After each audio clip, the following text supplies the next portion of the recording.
dangerous things, and we make human augmentation devices that enhance your life and hopefully improve things overall for humanity down the line. So what I want to talk about is biohacking itself and kind of introduce the concept.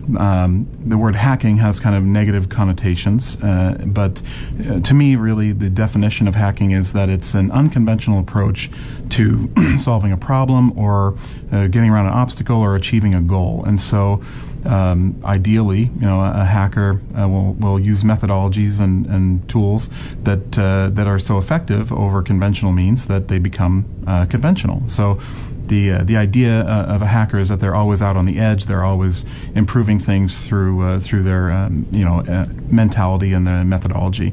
So with that in mind, biohacking is about actually improving human augmentation. So this is a device that we manufacture. It is a small RF transponder. It's very similar to the transponder that pets get. It's a little glass capsule there, and inside there's a little chip and a little antenna winding. And just like the thing that would go into your pet, this little thing here cannot track you or find you, but it can identify you, and that's very useful for kind of modern digital systems. So applications like access control is what I use it for on a daily basis. So this is a door lock. It's the standard kind of deadbolt that we use here in the U.S. And when I come home, I put my finger on there, and then I have a transponder here in my finger, and I just present that, and it reads it and gets me in. So no keys at all. I just come home, press the screen, and it unlocks. I also use something similar for my car, and I start my motorcycle that way. I log into the computer, and what we have today are a number of volunteers who are going to actually be getting these transponders installed. So it's they have a choice between two. We have a low frequency and a high frequency NFC or RFID, and so that's what we're going to be doing today. I'm going to get this space ready here.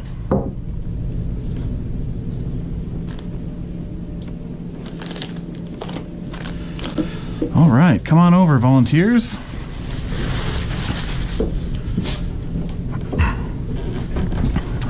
Okay, so which kind of chip do you want to get first? Like a low frequency. A low frequency, okay.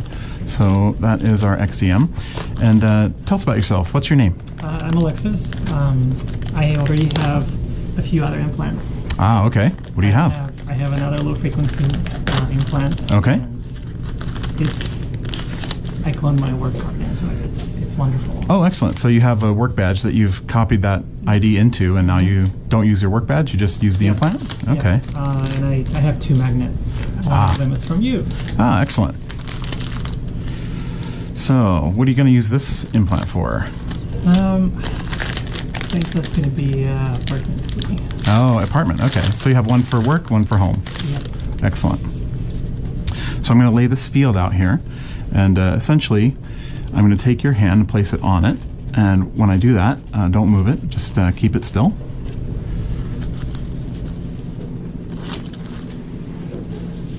And which hand are you doing? All right, right hand. So we'll do just like that. Keep it right there.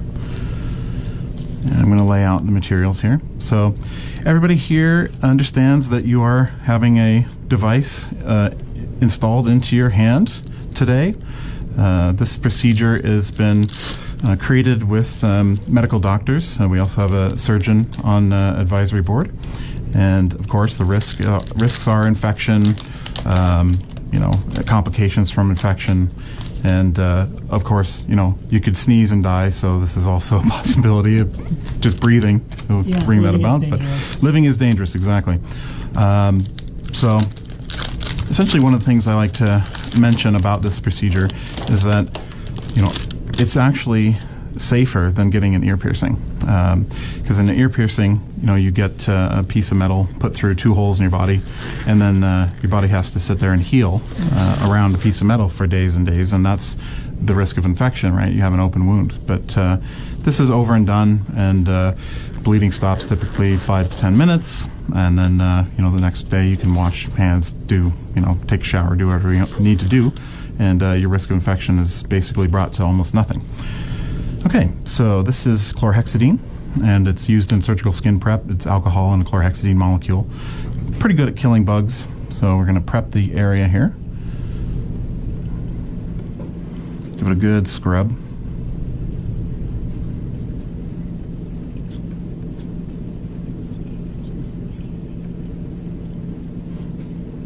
So I think this is probably going to be my 1300th install over the last couple years. So this will take about 60 seconds to take full effect. So in that time, I'm going to tell you about what to expect. So we're going to place this transponder parallel to your index metacarpal bone. Essentially, we go from your first knuckle to your trapezoid bone. We half that distance, and then come half into this hump here between the thumb metacarpal. So ideally, it'll be parallel with this bone right about there. After installation, we're going to have gauze and a bandage. It may bleed for a few minutes, and then it should stop. And then you'll hold it good pressure. In the next 2 weeks or so, you're going to feel some little tingles, little twinges, maybe it itch a little bit. That's fine. You can itch it. That's all normal. Your body's going to be encapsulating it with fibrous collagen tissue. Then during that time, don't play with it. Try not to mess around with it. You can see mine there, right? But don't try to like push it under the skin. After the 2 weeks, then you have another kind of healing period. But after 30 days, you can pretty much do anything. You can do jujitsu or rock climbing or whatever you want to do. It's going to be fairly locked in. If you want to assist in helping that process along, you can take L-lysine, L-glutamine, prenatal vitamins. That's my favorite. It grows hair and skin and nails and collagen. So, yeah, it's helpful. Okay, so you do have a vein right there, so we're going to try to avoid that. But if we do hit it, then you'll just have a bruise. But hopefully we'll be able to get away without that catastrophe. So we're just tenting the skin here, making sure that the dermal layer is nice and separated from the muscle tissue underneath. So we want to lay this right into the fascia layer between the dermis and the muscle tissue. And I'll get it right in there. So I'm just getting a sense of where it is. Okay, ready? All right. I'm not gonna lie. Okay, so take a breath in and out.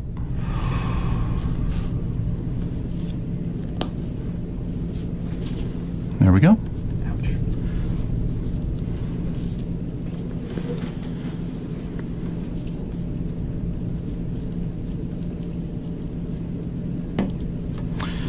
And do a little cleanup here.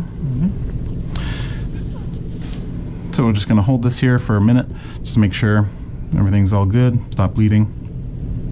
So this one's going to be your apartment key. Probably, okay. I won't tell you which one is going to be in the apartment. Okay, yeah, there you go. I have a Proxmark, so. Oh, okay, so you can do a little diagnostic on it. Cool.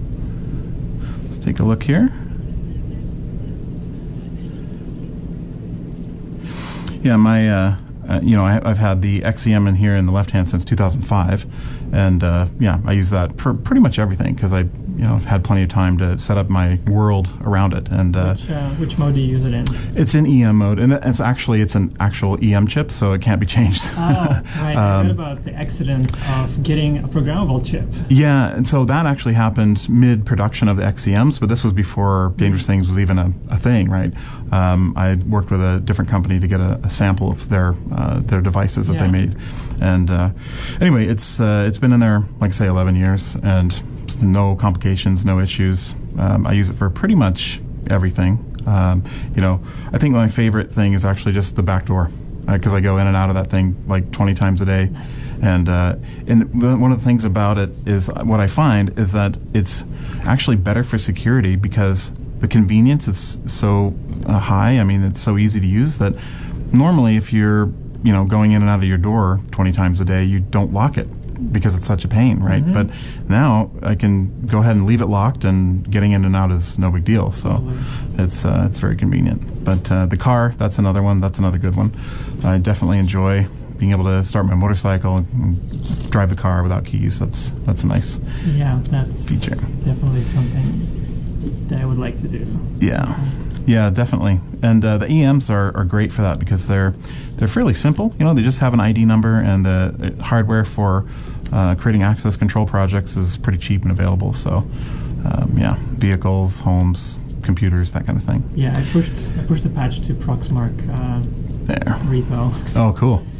Definitely hold that for 5 minutes, and we'll do a little cleanup here and get the next volunteer. All right, thank you. Yeah, thank you.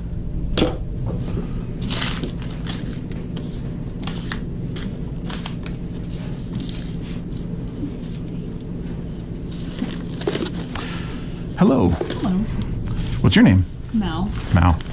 And which chip are you going to get today? I'm interested in the XMT. Oh, the NFC version. Okay. Any plans for it immediately, or?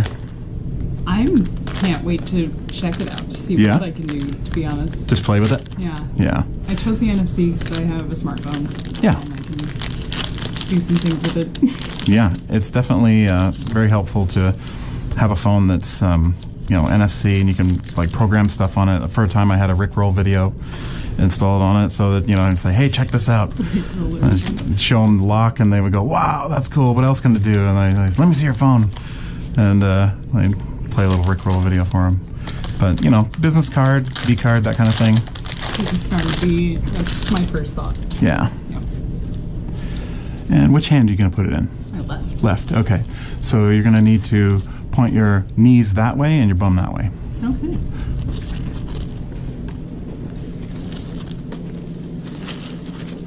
So yeah, go ahead and if you can actually scoot around here, and we'll go ahead and just like that. Can you get in closer? Or is that good? Yeah, because we want that to be this way. So next in line can sit over there on that chair. Get a bird's eye view of what's going on here. All right.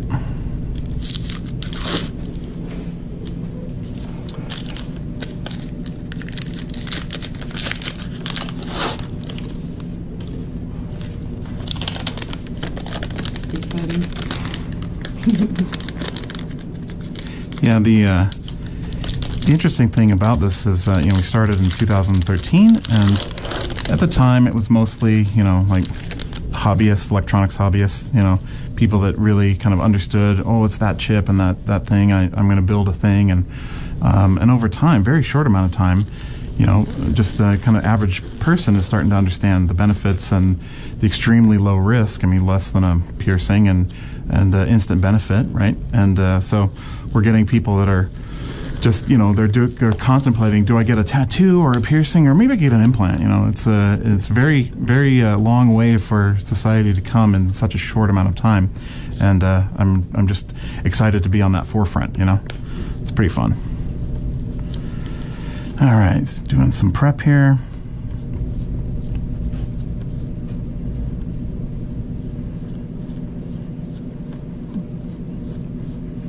The thing I like about chlorhexidine is that even after the alcohol dries, the chlorhexidine does its job for a good 5-10 minutes afterward. But also, when we actually do the installation, some of it gets drug in there, so it's just a little bit of burning sensation. But it goes away pretty quick. And then, sensation-wise, overall, it's like a bee sting. Or if you've ever given blood, it's similar to that. But I haven't had anybody yet out of like 1,300 installs that I've done so far that has like freaked out or had a problem with it. So I had one guy pass out though. Oh. But it was afterward, and he was playing with it, and he was like, oh. Yeah.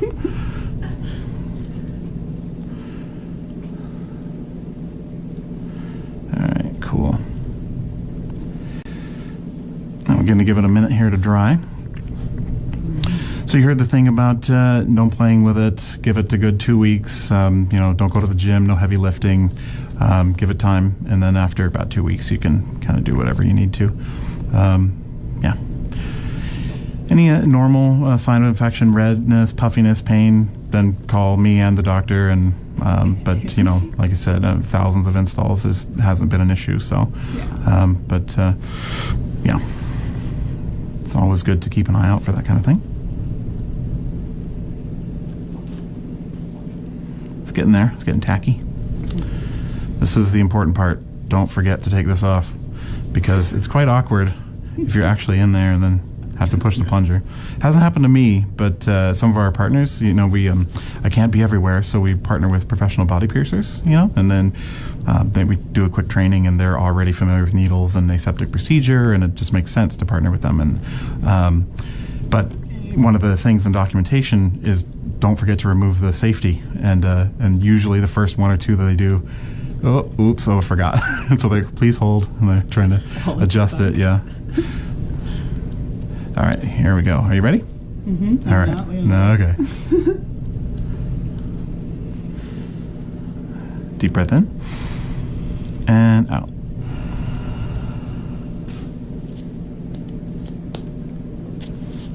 Ooh, we got a bleeder. Yeah. You probably have a little bit of a bruise, but it shouldn't be too bad. How was it overall? Painful or? Oh yeah. Yeah.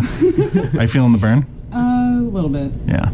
I actually felt more overall body kind of flood there. Oh, yeah. Yeah.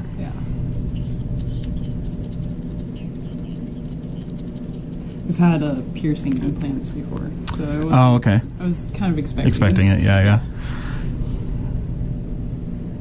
Well, you didn't cringe or anything, so No. you should play poker. Good poker face. Yeah. All right. I'm going to put a bit more pressure on it here.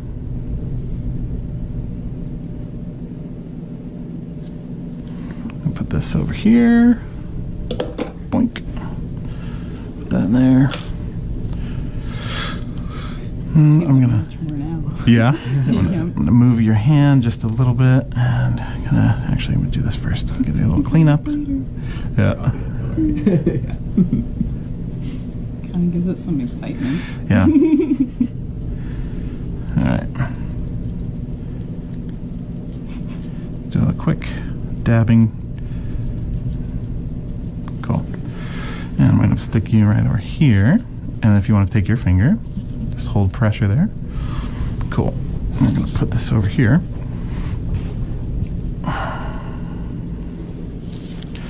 Just fold it like thusly.